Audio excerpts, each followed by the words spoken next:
अनियंत्रित होकर पलटा स्कूल वाहन, एक की मौत, 4 घायल। बालाघाट में फूड पॉइजनिंग का एक और केस, एक ही परिवार के 3 सदस्य बीमार। और टोल टैक्स का जमकर हुआ विरोध, घंटों बाधित रहा यातायात। नमस्कार, बालाघाट लाइव के इस बुलेटिन में आपका स्वागत है। मैं हूं आपके साथ आकाश। अब देखते हैं खबरें विस्तार से। बालाघाट जिले के उकवा में आज एक बड़ा हादसा हो गया, जिसमें एक बच्चे की मौत हो गई और कई बच्चे घायल हो गए। एक निजी स्कूल वाहन जब स्कूल से बच्चे को वापस घर छोड़ने जा रहा था, तभी रास्ते में वह अनियंत्रित होकर पलट गया। बताया जा रहा है कि वाहन में क्षमता से ज्यादा बच्चे बैठे हुए थे। दरअसल घटना बालाघाट जिले के उकवा की बताई जा रही है। उकवा में संचालित एक निजी स्कूल का वाहन अनियंत्रित होकर सड़क किनारे पलट गया। इस घटना में 14 से 15 बच्चे घायल हो गए, जिन्हें तत्काल उकवा स्वास्थ्य केंद्र में भर्ती कराया गया है। बताया जा रहा है कि वाहन चला रहे ड्राइवर ने शराब पी रखी थी, जिसके चलते ये घटना हुई। फिलहाल बच्चों का इलाज चल रहा है। पुजारी टोला जलाशय, थोड़े ऊपर चढ़ो, वहीं पे जस्ट। कैसे क्या हुआ था? कौन कौन उसमें सवार थे? बच्चे लोग थे, 14-15 बच्चे थे। कौन से स्कूल जा रहे थे? इंग्लिश स्कूल उकवा। कितने बच्चों को इसमें चोट आई? तब 3 से 4 लोग को, पता नहीं, अचानक ड्राइवर की लापरवाही। ड्राइवर की लापरवाही जी। तो कोई सामने आया था या मोड़ में, या कैसे मतलब पलटी गाड़ी, कुछ पता होगा आपको? ड्राइवर की लापरवाही। ड्राइवर ने कोई नशा किया? हाँ, नशा में था। 3-4 ट्रक बोल रहा था ड्राइवर, सामने था बोले सीमेंट के।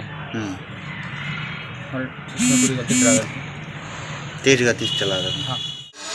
ये गाड़ी पहले लहर गई थी, फिर एक पेड़ से टकराने वाली थी, उनने मुड़ाए पूरी स्टीयरिंग को, फिर गाड़ी पलट गई और एक पेड़ से जाके टकरा गई। कितने लोग थे वैन में?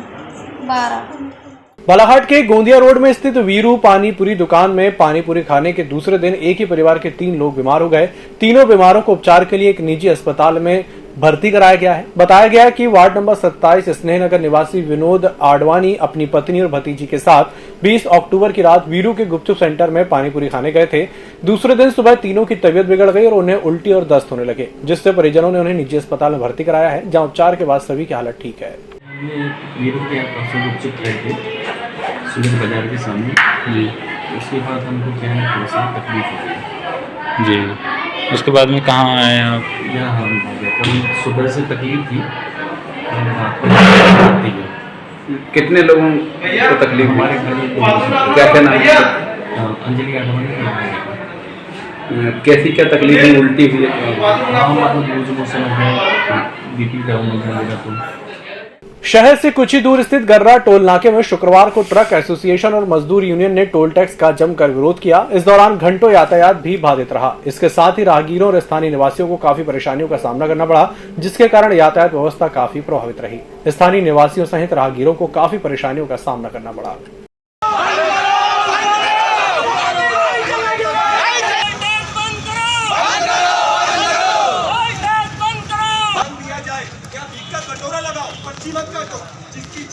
भाई, बालाघाट शहर को आज तक किसी प्रकार की कोई सौगात नहीं मिली। ना तो हमारे शहर में बाईपास है, ना फोर लेन है, ना रोड अच्छी है। हमारे शहर में चारों तरफ गड्ढेदार रोड है। उसके बाद ये जो टोल वसूली चालू हुई है, ये असल में टोल टैक्स नहीं है, ये गुंडा टैक्स बालाघाट वालों से लिया जा रहा है, जिसका हम विरोध कर रहे हैं। पहले से ही हिंदुस्तान का सबसे महंगा डीजल पेट्रोल हमारे बालाघाट शहर में मिल रहा है। आज 108 रुपये टच कर गया डीजल और 118 रुपये पेट्रोल। वैसी गाड़ियों का परिवहन बहुत मुश्किल है। ऊपर से 1000 रुपये पर डे का ये टोल लगाया गया है बालाघाट में। ये गुंडा टैक्स हम नहीं देंगे, हम इसका विरोध करते हैं। हम टोल टैक्स प्रारंभ होने नहीं देंगे। टैक्स वसूली यहाँ गर्रा में चालू हुई है, उसका हम लोग यहाँ विरोध कर रहे हैं। वैन का मजदूर यूनियन के मालवाहक संगठन, ट्रांसपोर्ट यूनियन, बस यूनियन, राइस मिल एसोसिएशन सभी से प्रदर्शन में शामिल है। और हमारी मांग यह है कि गर्रा नाके को तत्काल बंद किया जाए, टोल टैक्स अवैध टोल टैक्स वसूली को तत्काल बंद किया जाए। वार्ड 8 में शहीद अशफाक उल्ला खां के नाम से आवंटित उद्यान स्थल में किए गए अतिक्रमण को हटाकर सुंदर गार्डन निर्माण करने की मांग को लेकर भाजपा युवा मोर्चा ने कलेक्टर को ज्ञापन सौंपा है। इस दौरान भाजपा युवा मोर्चा के पदाधिकारियों ने बताया कि शहीद अशफाक उल्ला खां के नाम से साल 2002 में बालाघाट के वार्ड 8 में शासन द्वारा गार्डन के लिए जमीन आवंटित की गई थी, लेकिन आज वहां कोई गार्डन नहीं है और गार्डन की जमीन पर अतिक्रमण कर लिया गया है। प्रशासन द्वारा इस ओर ध्यान न देकर शहीदों की अनदेखी की जा रही है। कई बार इस बात को लेकर शासन प्रशासन का ध्यान आकर्षित कराया गया, लेकिन इस पर कोई अमल नहीं किया जा रहा। शहीद अशफाक उल्ला जी के नाम से सन 2002 में बालाघाट में शासन के द्वारा वार्ड क्रमांक 8 मरारी मोहल्ले में शहीद अशफाक उल्लाह खान गार्डन के लिए शासन द्वारा भूमि आवंटित की गई थी, जहां एक और आज़ादी की 75वीं वर्षगांठ के अवसर पर भारत देश आज़ादी का अमृत महोत्सव का पर्व मना रहा है। वहीं पर कुछ बालाघाट के अधिकारियों की ऐसे शहीदों की अनदेखी की जा रही है जिनके नाम से शासन ने भूमि आवंटित की थी, लेकिन कुछ लोगों के द्वारा उस ज़मीन पर वहां पर कब्जा किया गया है और शासन प्रशासन की किसी भी प्रकार की देखरेख उस गार्डन में नहीं है।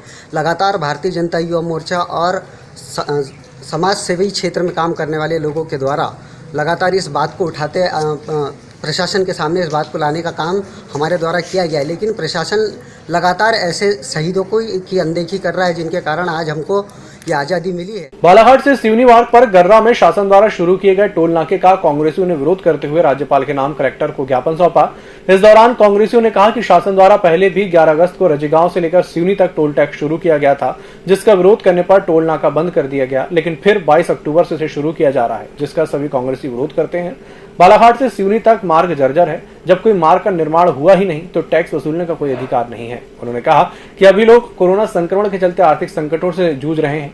भाजपा सरकार द्वारा आमजनों पर आर्थिक बोझ भी डाला जा रहा है। टोल नाका बंद नहीं किया गया तो कांग्रेस आमजनों के साथ लगातार विरोध करेगी, जिसमें कोई भी शासकीय संपत्ति को क्षति होगी उसकी जिम्मेदारी शासन और प्रशासन की होगी।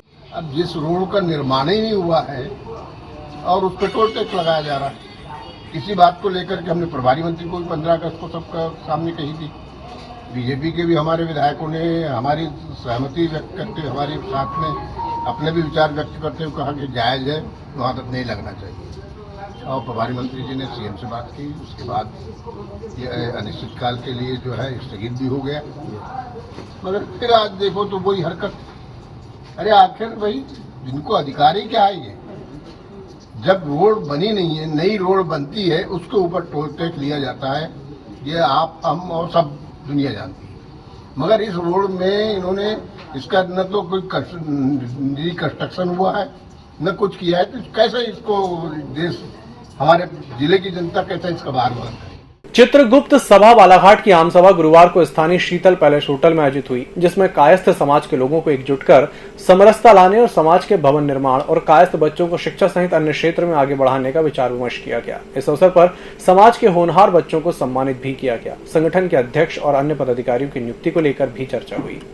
आज यहाँ चित्रगुप्त सभा की सभा आमंत्रित की गई है और ये सभा कायस्थों को एकजुट करने के लिए, कायस्थों का जो समाज है उसमें समरसता लाने के लिए, कायस्थों के बच्चों को उच्च शिक्षा देने के लिए, कायस्थ समाज के भवन की तैयारी के लिए और हमारे कायस्थों में एक कुप्रथा होती है उसका यहाँ पर संकल्प दिलाने के लिए, दहेज प्रथा का विरोध करने के लिए हम यहाँ संकल्प लेंगे और कायस्थ बच्चों को आगे बढ़ाने के लिए हम लोग कुछ रणनीति बनाएंगे। इस बुलेटिन में फिलहाल इतना ही। इसी के साथ मुझे दीजिए इजाजत। नमस्कार।